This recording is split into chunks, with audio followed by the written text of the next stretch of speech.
Hi folks, welcome to the Prepared Homestead. This is Travis. Thank you all for stopping by to watch. Well, after the crazy storms that we had last night and early this morning, it's turned out to be a really beautiful day. It looks like it's kind of bleached white for the sky, but it cleared up early afternoon, late morning, and it's beautiful. It's actually kind of a little cool, not nippy cool, but compared to what we've had, it's really nice, and cannot complain about how the day has turned out weather-wise.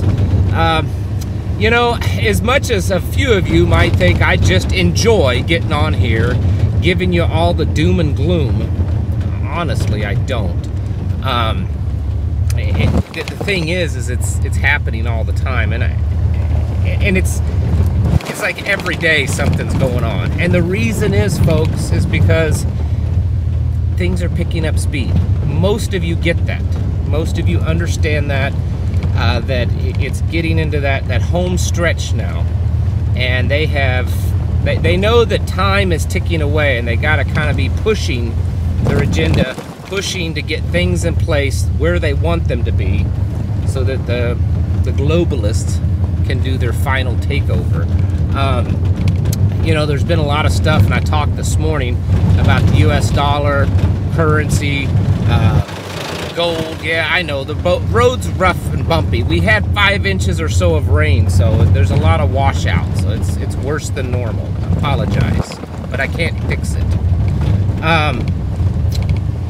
Well, as I said this morning, today was the end of the contract, or the agreement that we've had for the last 50 years with Saudi Arabia on them using US dollars to transact their oil, which is a huge deal. I mean, that's what the petrodollar, all of us, we've grown up our whole lives understanding what the petrodollar is.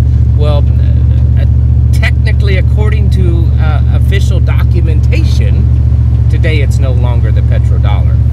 Now, you know, Saudi Arabia may continue to use it for a while, but it means that they will be able to accept other currencies without really, you know, I mean, legally they can say, well, we don't have to abide by this anymore. Our agreement's over. Well, BRICS is growing in power. BRICS is the Russia-China bloc that they've been very open that their intent is to create an alternative to the US dollar, an alternative to the whole US dollar system of trade and currency and everything. And they announced today that there are now 30 more additional nations that have officially applied to be part of BRICS. Now, there's other nations other than those 30 that have indicated, or they have outright said, that they want to be part of BRICS, but 30 now have applied. And if I have my math correctly, that's almost around 50 total nations.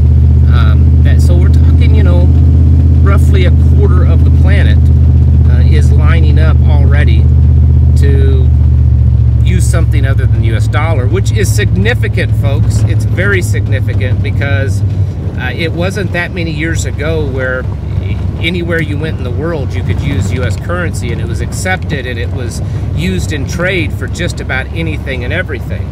And now already a quarter of the world's nations are saying, nah, we're not interested. And there's more than that that are wanting it.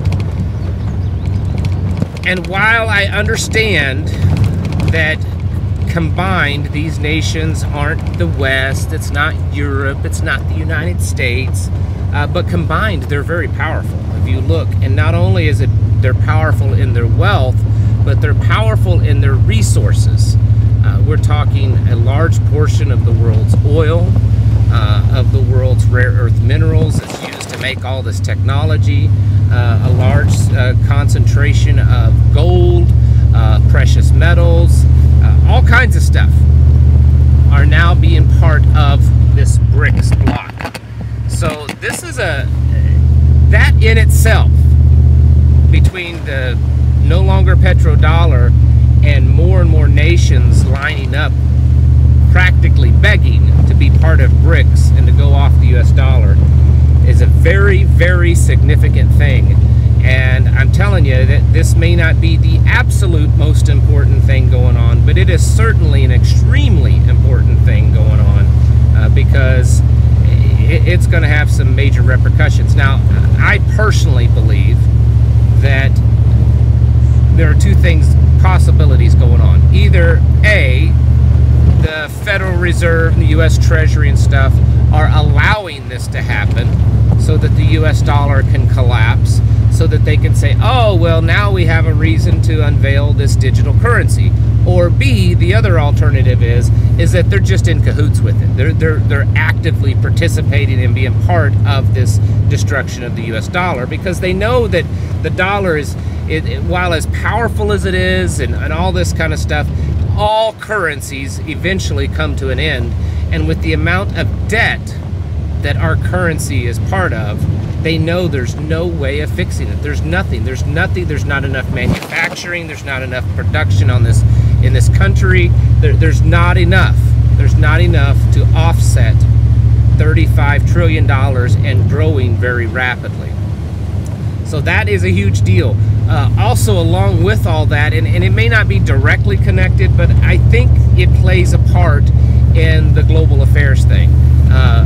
France's Prime Minister or President, Macron, has disbanded the French Parliament, sent them all packing, and is calling up new elections to elect an entirely new French Parliament. And he's doing this basically because the Parliament is too conservative. He wants a more liberal one, so he's telling them all to go home.